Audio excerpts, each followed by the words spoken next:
Bom dia para toda a família Canção Nova, agora 9h33 pelo horário de Brasília. Vamos juntos até 10 da manhã. Você já tem aí imagens ao vivo da capital paulista, onde estamos ao vivo dos estúdios da TV Canção Nova. Hoje dia de sol, sem previsão de chuva e os termômetros ficam entre 18 e 32 graus. Hoje é dia mundial da água. Nossa irmã água, como disse o Papa Francisco, ele recordou que, infelizmente, muitas pessoas não têm acesso à água limpa, afirmou que a água não deve ser considerada uma mercadoria, mas fonte de vida e saúde. Aqui no CN Notícias, nossos repórteres deixam você bem informado dos principais assuntos desta manhã. Na China, novas regras para o clero. A medida vale para as diversas religiões reconhecidas no país. Vamos saber das ações de combate ao coronavírus, novas restrições para o rodízio de veículos em São Paulo. Em Brasília, o Ministério da Saúde autorizou o uso de estoque de vacinas contra a Covid-19 para a primeira dose da imunização. Vamos para um rápido intervalo com imagens do Distrito Federal. Em Brasília tem sol, não chove hoje, a mínima de 18 e a máxima de 28 graus. A gente volta já.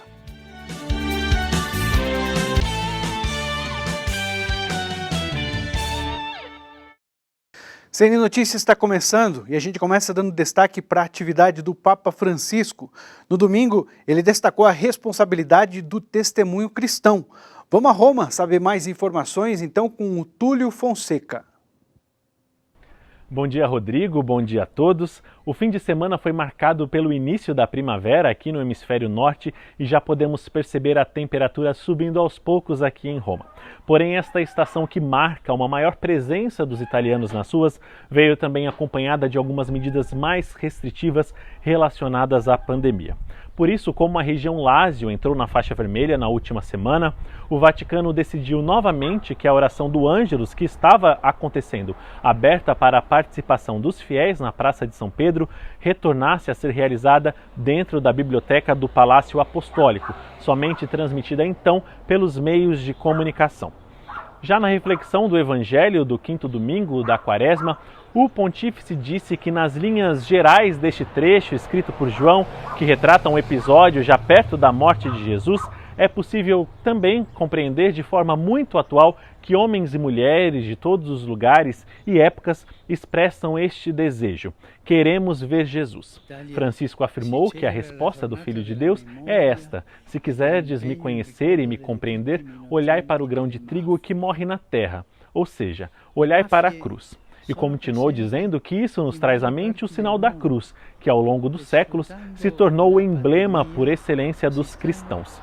Quantos querem ver Jesus hoje, talvez vindo de países e culturas onde o cristianismo é pouco conhecido? E o que vem em primeiro lugar? Qual é o sinal comum que encontram?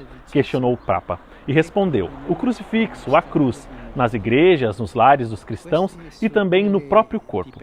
O importante é que este sinal seja coerente com o Evangelho. A cruz não pode deixar de expressar amor, serviço, dom de si sem hesitações. Só assim é verdadeiramente a árvore da vida superabundante.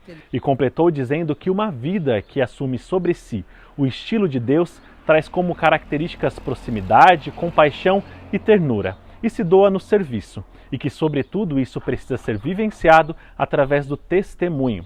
Já no seu apelo final, após a oração do Ângelus, o Papa se recordou das vítimas inocentes das máfias e disse que ainda hoje estão presentes em várias partes do mundo e, aproveitando-se da pandemia, estão enriquecendo através também da corrupção.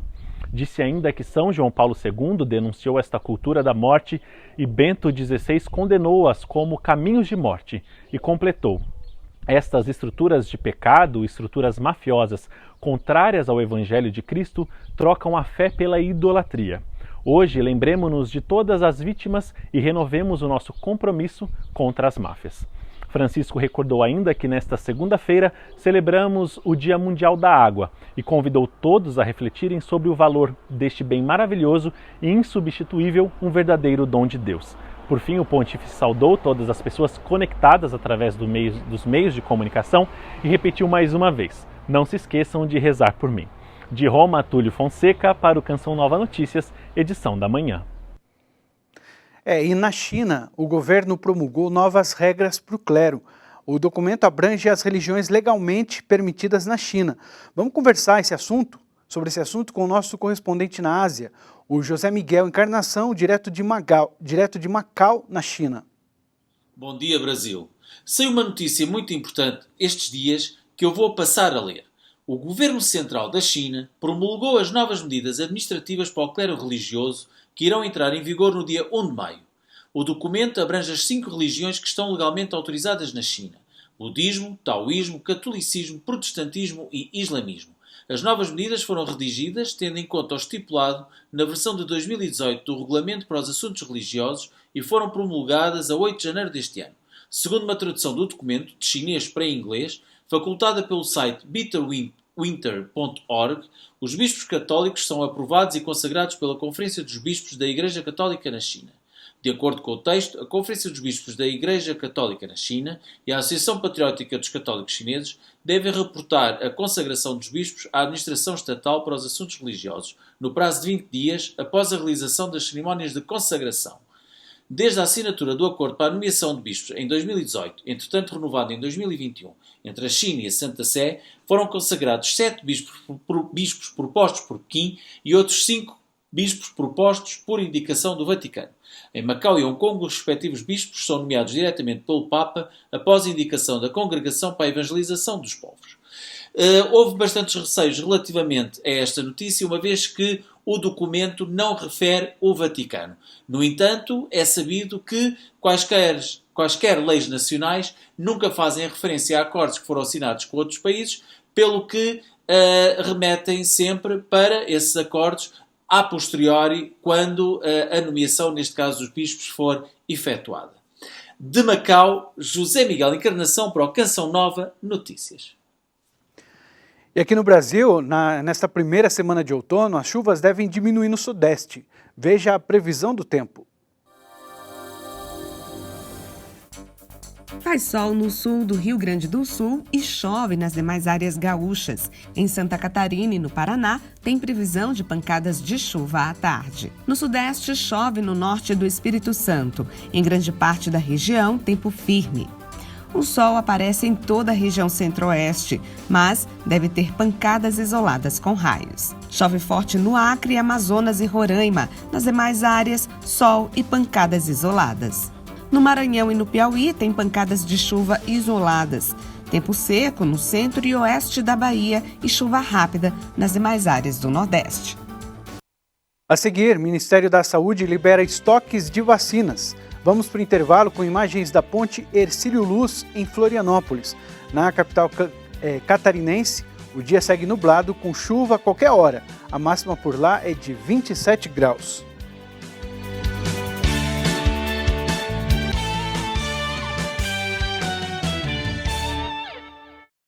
CN Notícias está de volta, agora faltando 15 minutos para 10 da manhã.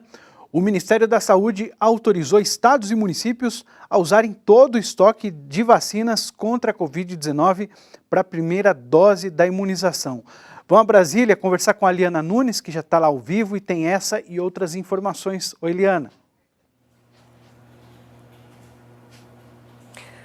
Oi, Rodrigo, bom dia a você, bom dia a todos. Isso mesmo, inicialmente a orientação do governo federal era que os estados e municípios mantivessem estoque de vacinas para garantir a segunda dose das pessoas que já haviam tomado a primeira dose da vacina.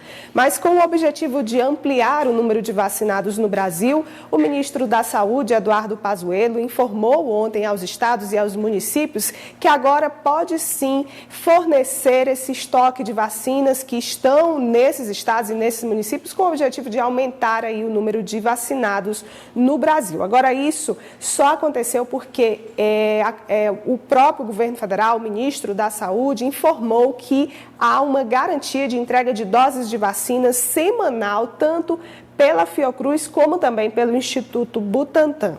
E falando sobre vacinas, ontem o Brasil recebeu cerca de 1.200.000 doses de vacinas vindas através do consórcio COVAX Facility. Até o final de maio está previsto que o país receba aí cerca de 9 milhões de doses de vacinas Oxford AstraZeneca através do consórcio COVAX Facility. E mudando um pouco de assunto, ontem foi o Dia Internacional da Síndrome de Down. Nossa equipe teve a oportunidade de conversar com o coordenador nacional da saúde da pessoa com deficiência, ele que fala sobre a assistência dada a essas pessoas com síndrome de Down em todas as etapas da vida. Vamos acompanhar então a fala agora do Dr. Ângelo Roberto Gonçalves. O Ministério se destaca pela presença em todos os ciclos de vida da pessoa com síndrome de Down. A demanda se inicia pela UBS, né? Assim que a criança nasce, ela vai procurar o pediatra na UBS, o pediatra já encaminha para a rede de cuidado da pessoa com deficiência ou para atenção especializada. Como eu comentei, ele vai ser atendido em todo o escopo do Ministério, né? Então, a partir dali, daquele momento, o pediatra já tem o diagnóstico, foi feito através do exame laboratorial ou através dos exames de evidências clínicas, ele já encaminha para a rede de cuidado da pessoa com deficiência. E ali ele já pode ser atendido dentro dos centros especiais de reabilitação do Ministério. E olha, uma matéria completa sobre a síndrome de Down você acompanha no Canção Nova Notícias, a edição da noite. Rodrigo. Obrigado, Liana. E a partir de hoje começa a valer o novo rodízio de veículos aqui em São Paulo, como parte do plano emergencial para conter o coronavírus. A repórter Aline Imércio explica como funciona. Bom dia a todos que acompanham Canção Nova Notícias. Começa a valer hoje o novo rodízio de veículos em São Paulo. Os carros passam a não poder circular das 8 da noite até as 5 horas da manhã do dia seguinte. A medida aí faz parte do plano emergencial instituído pelo prefeito Bruno Covas na cidade na semana passada para conter a propagação do coronavírus durante a noite. Vale lembrar que os veículos de serviços, táxis e motos continuam isentos do rodízio e que os caminhões devem cumprir os horários tradicionais do rodízio. Portanto, hoje, veículos com final de placa 1 e 2 não podem circular a partir das 8 da noite até as 5 horas da manhã de amanhã. Voltamos aos estúdios. Obrigado, Aline. E agora a gente confere o que é notícia pelo mundo nesta segunda-feira. O principal destaque internacional de hoje é a eficácia de 79% da vacina da AstraZeneca Oxford nos Estados Unidos. O destaque do The New York Times afirma: a vacina da AstraZeneca é 79% eficaz, diz estudo feito nos Estados Unidos. A fabricante da vacina está se preparando para solicitar autorização à Agência Reguladora de Medicamentos do país. A vacina contra o coronavírus, desenvolvida pela AstraZeneca e a Universidade de Oxford, forneceu forte proteção contra a Covid em um grande ensaio clínico nos Estados Unidos, prevenindo completamente os piores resultados da doença sem causar efeitos colaterais graves, de acordo com os resultados anunciados nesta segunda-feira. O francês Le Monde destaca: Joe Biden enfrenta uma primeira crise na fronteira com o México. Em um mês, mais de 10 mil crianças e adolescentes sem documentos foram identificados, um nível sem precedentes desde as chegadas em massa em 2014. O acampamento no sudeste do Texas, em operação há mais de um mês, se tornou um símbolo da nova onda migratória que o governo de Joe Biden enfrenta em pouco mais de 60 dias após a sua chegada à Casa Branca. Entre seus destaques, o The Guardian estampa: zonas de desastre são declaradas em Sydney e na costa centro-norte da Austrália. Cerca de 18 mil pessoas tiveram que deixar suas casas. Enchentes atingem a região que há menos de um ano e meio eram atingidas por incêndios florestais. Cerca de 10 milhões de australianos permanecem sob alerta meteorológico nesta segunda-feira. Em Portugal, o governo iniciou a segunda semana de relaxamento do confinamento. Vamos ao vivo com a Graciele Reis, que está lá em Fátima. Oi, Graciele, em Portugal. Seja bem-vinda ao Canção Nova Notícias. Olá, Rodrigo. Bom dia a todos. Bom dia a todos que nos acompanham agora no Canção Nova Notícias. Bom, enquanto pela Europa vem surgindo indicações do que vem por aí, ou seja, uma segunda onda pandêmica, Portugal até então está na contramão desta tendência e diminuindo também o número de pacientes nos leitos dos cuidados intensivos. Dos 27 estados membros da União Europeia, Portugal que apresenta a menor taxa per capita de novos casos diários, e estão no topo desta lista a Estônia e a República Tcheca. Os dados também confirmam que na média da Europa, a taxa de evolução de novos casos diários é ascendente desde meados de fevereiro. Já em Portugal, essa curva é descendente desde janeiro e até então continua nessa mesma trajetória, embora um pouco menos acentuada. Em Portugal já morreram cerca de 17 mil pessoas vítimas de Covid-19, de acordo com o boletim de ontem da Direção-Geral de Saúde, e um total de cerca de 767 mil casos de pessoas infectadas por coronavírus. É com você, Rodrigo, e uma boa semana a todos. Obrigado, Graciele. Obrigado pelas informações. Uma boa semana para você também. A seguir, a posse do bispo de Cachoeiro do Itapemirim, no Espírito Santo. E o CN Notícias segue para o intervalo com imagens de Salvador. Na capital baiana, o dia é de sol com pancadas de chuva a qualquer momento. As máximas por lá chegam aos 30 graus.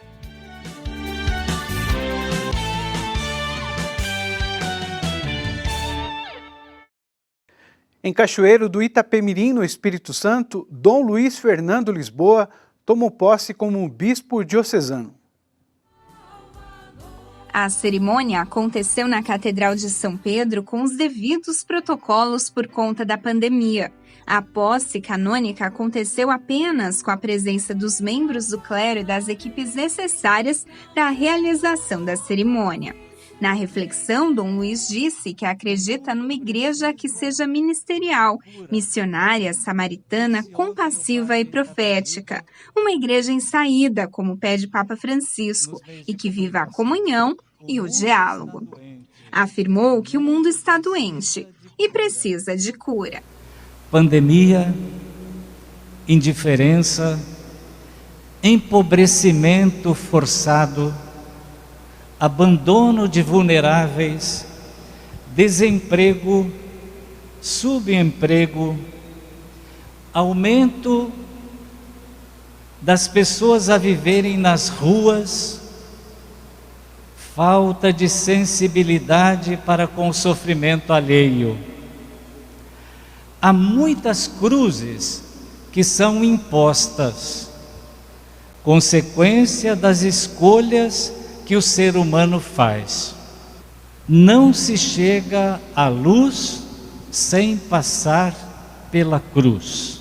Referiu-se ainda ao seu lema, que é enviou-me para evangelizar os pobres, e lembrou que os preferidos de Jesus devem ser os preferidos da igreja, daqueles e daquelas que se sentem igreja. Dom Luiz passou ao menos 20 anos de sua vida missionária em Pemba, em Moçambique, no continente africano.